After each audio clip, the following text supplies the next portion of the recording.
Today, we'll explore the best version of Mono Red. No, everybody hates it, including you.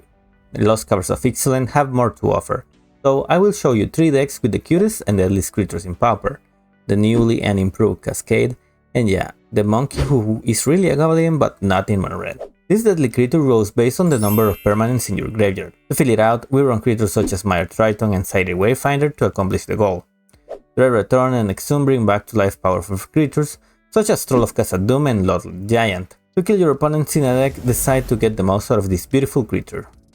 We got a decent hand with our Capybara, so we keep it. Our opponent seems to be playing Dimir Terror, so the plan is to slam our Capybara early and to start applying pressure before they can resolve their big 5/5s. They untap, passing back to us, and now the plan is to find a land with the Wayfinder, boost our cute creature, and play a second copy after they tap out. The opponent did not play anything on their turn, so we will keep smashing with our team, and unfold our hand as we caught them off guard without a counter in their hand. After slamming a Tolarian Terror, the opponent eventually scooped.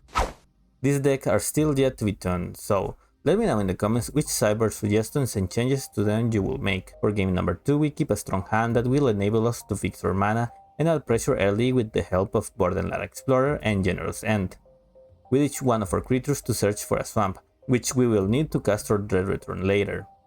Meanwhile, our opponent just tried to set up, so back on our turn, we play our Triton to fill the graveyard, killing a Lordly Giant by the way, search for our swamp, and attack for the turn. The opponent killed our creature and passed the turn.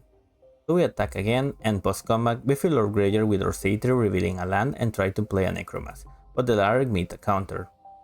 The opponent taps out, and we just won the game. All we need to do now is to use Dread Return to reanimate the Lordly Giant, deal 11 damage to them, and use its flashes cost to deal an extra 13, giving us the win. Walk with the Ancestors is one of the few Pauper playable cards we discovered. The new Cascade that pairs particularly well with cards like Altisor and Boarding Party. These removal spells will help us when we cast our creatures with Monarch and Initiative, putting our opponents in card advantage in a deck that is designed to chain multiple spells in a single cast to beat the meta. Hand is fine in the dark, so we keep it. I think our opponent is on Dimir Terror again, so the Suffocating Fumes in hand are useless, and we will cycle it for another card. The plan in the long run is to bury them with card advantage using both Cascade and Discover. The opponent passes, and we just attack. The opponent passes once more, and I will try my luck with Boarding Party. This revealed an Avenging Hunter, and I decided to let both resolve, meaning that they likely kept a hand with only removal in it. As expected, they did, and we got both of our creatures killed. Still, the initiative is in our favor, and while they aim to play big creatures to stop our plans, our hand is packed with removal as well.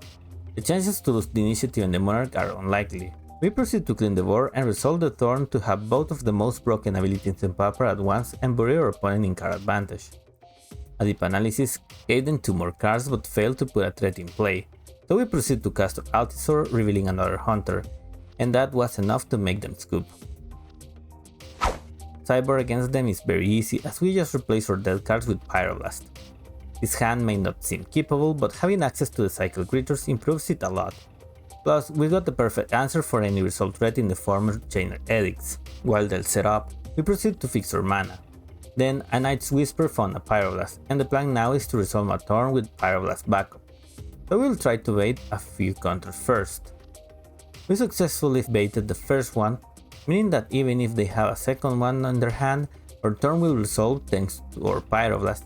From here, it's an uphill battle for them, as the only way to steal the Monarch is if they remove our creature and resolve one of their own. Now, we will aim to also get the initiative going, and they fail to have an answer for it or a creature to threaten the board. Boarding Party met a counter, so we will just attack with the Hunter, but it met a removal.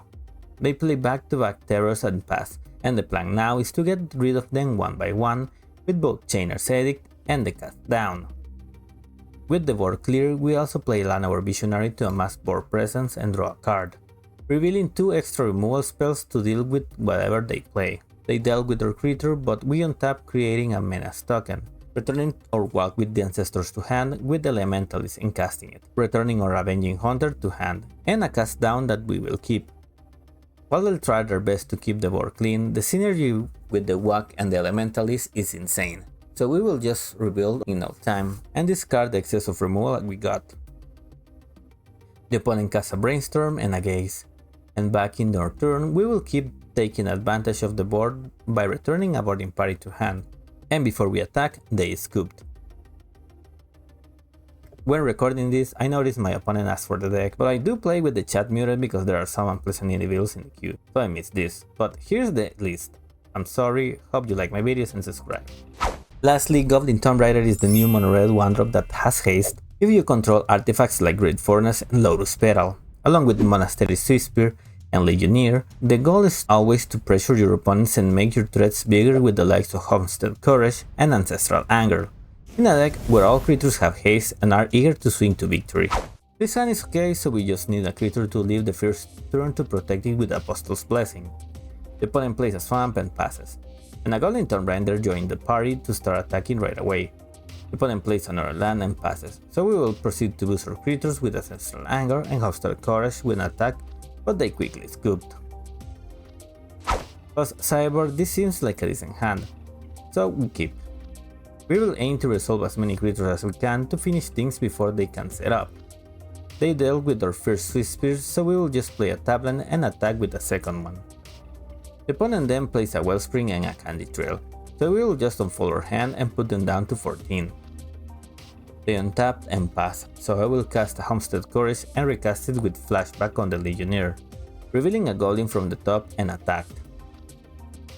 They use a Deadly Dispute to draw 3 cards, and a Weather the Storm gained them 12 lives. Because of this, I decided to go full on the beatdown plan and cast my 2 remaining spells, and while it was not lethal, it was close enough for them to scoop.